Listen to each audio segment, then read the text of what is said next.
بزرگ ہیں، ان کا واقعہ ہے، لکھا ہے کہ انہوں نے جب سفر پر روانہ ہوتے تو ان کی ماں نے نصیحت کی ہوئی تھی کہ بیٹا جب بھی سفر پر نکلا کرو تو اس سے پہلے اللہ کی راہ میں کچھ خیرات کر لیا کرو۔ آج بھی ہمارے بزرگوں کا یہ معمول ہے کہ جب بچہ سفر پر جاتا ہے تو اس سے پہلے وہ خیرات کرتے ہیں، اللہ کی راہ میں خرچ کرتے ہیں، صدقہ دیتے ہیں۔ کتنا پیارا یہ عمل ہے۔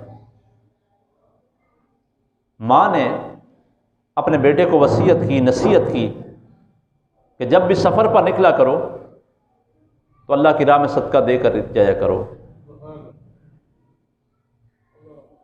ان بزرگوں نے ایک مقام پر پہنچے سفر کرتے ہوئے، کھانا کھانے کے لیے بیٹھ گئے۔ ایک سائل آیا، روٹی کا سوال کیا، خود روٹی نہیں کھائی بلکہ سائل کو دے دی۔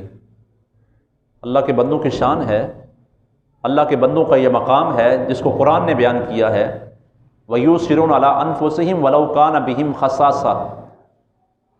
اللہ کے بندوں کی شان یہ ہے کہ وہ اپنے آپ پر دوسروں کو ترجیح دیتے ہیں، اگرچہ خود تنگی کی حالت میں ہوں، ضرورت مند بھی ہوں، لیکن دوسروں کو اپنے آپ پر ترجیح دیتے ہیں۔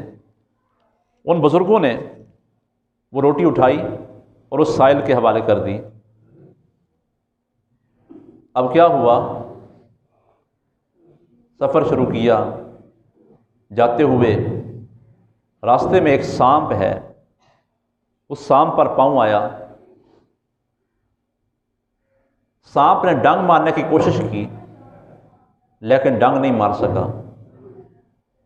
اس کے منہ میں کوئی چیز پھنسی ہوئی تھی۔ جب آپ نے اس سانپ کو مار دیا تو اس کے منہ سے وہی روٹی کا ٹکڑا نکلا جو آپ نے اللہ کی راہ میں اس سائل کو دیا تھا۔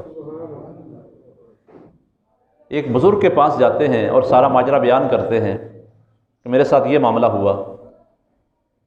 ان نے بتایا، فرمایا یہ سانپ تمہیں ڈنگ مارتا، تمہاری جان چلی جاتی، لیکن جو تم نے وہ سائل کو روٹی دی تھی، وہ روٹی سائل کو سوال کرنے والے کو دی تھی، اس کی برکت سے اللہ نے تمہیں سانپ کے ڈنگ سے محفوظ رکھا ہے۔ حضور کا یہ فرمان، اس میں کوئی شک نہیں ہے کہ صدقہ بلاؤں کو ٹال دیتا ہے، صدقہ آفتوں کو دور کر دیتا ہے، صدقہ آنے والی مصیبتوں کو دور کر دیتا ہے۔ لیکن اس بات پر ہمارا یقین ہو، تب اللہ کی بارگاہ سے پھر کرم بھی ہوتے ہیں، مہربانیاں بھی ہوتی ہیں۔